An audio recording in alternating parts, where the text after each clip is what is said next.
বহুল আলোচিত ২১ August grenade হামলার মামলায় বিএনপির ভারপ্রাপ্ত চেয়ারম্যান তারেক রহমান, সাবেক স্বরাষ্ট্রমন্ত্রী লুৎফুজ্জামান বাবর সহ মৃত্যুদণ্ড যাবজ্জীবন পাওয়া সব আসামিকে খালাস দিয়েছে হাইকোর্ট। রোববার বিচারপতি এ.কে.এম. আসাদুজ্জামান ও বিচারপতি সৈয়দ এনায়েত হোসেনের দ্বৈত হাইকোর্ট বেঞ্চ এ মামলার রায় দেন।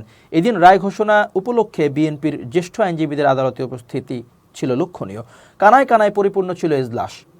বেলা ১১টায় রায় ঘোষণা শুরু করেন হাইকোর্ট। রায় ঘোষণার পর বিএনপির আইনজীবীরা তাদের প্রতিক্রিয়ায় বলেছেন, রাজনৈতিক উদ্দেশ্যে তারেক রহমানকে সাজা দেওয়া হয়েছিল। সব আসামি খালাস পাওয়ার বিষয়ে আইনজীবী অ্যাডভোকেট শিশির মনির বলেন, এ মামলায় বিচারিক আদালতে ভুলভাবে জাজমেন্ট দেওয়া হয়েছে, কেননা প্রকৃত আসামিদের বাদ দিয়ে রাজনৈতিকভাবে আসামি করা হয়েছে। এতে করে প্রকৃত আসামিরা সুযোগ পেয়ে মামলার আসামি তালিকা থেকে বেরিয়ে গেছে। তারেক রহমান, লুৎফুজ্জামান বাবর ও আব্দুস সালাম পিন্টু সহ যাদের আসামি করা হয় তাদেরকে রাজনৈতিক প্রতিপক্ষ হিসেবে করা হয়েছে। এটি কোনো সরকারের জন্য উচিত নয়। ফৌজদারি মামলায় ১০০ আসামি খালাস পেলেও ভুলভাবে একজনকেও সাজা দেওয়া যাবে না। তিনি বলেন, এই ঘটনায় যারা নিহত ও আহত হয়েছেন তাদের পরিবারের পক্ষ থেকে উচিত ছিল প্রকৃত আসামিদের বিরুদ্ধে মামলা দেওয়া, তদন্ত করে প্রকৃত দোষীদের খুঁজে বের করে নিয়ে আসা। রায়ের পর্যবেক্ষণে হাইকোর্ট বলেছেন, সাক্ষীরা ঘটনার বর্ণনা করেছেন, কিন্তু কে গ্রেনেড নিক্ষেপ করেছেন তা কোনো সাক্ষী বলেননি।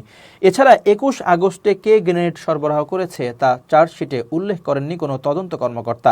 আইনজীবী শিশির মনির বলেন, বিচারিক আদালতের বিচারটা অবৈধ বলা হয়েছে রায়। আইনের ভিত্তিতে বিচারটা হয়নি। কোনো সাক্ষীর সঙ্গে কোনো সাক্ষীর বক্তব্যের মিল নেই। শোনা সাক্ষীর উপর ভিত্তি করে রায় দেওয়া হয়েছে। আপিল মঞ্জুর করে ডেথ রেফারেন্স খারিজ করে সবাইকে বেকসুর খালাস দিয়েছেন হাইকোর্ট।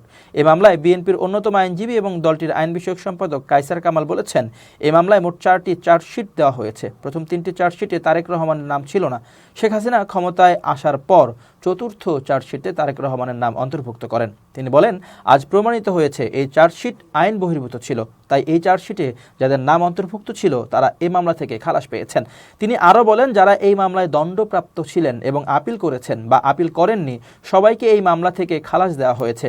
দলটির আইন বিষয়ক সম্পাদক বলেন, এভাবে তারেক রহমান ন্যায় বিচার পেয়েছেন।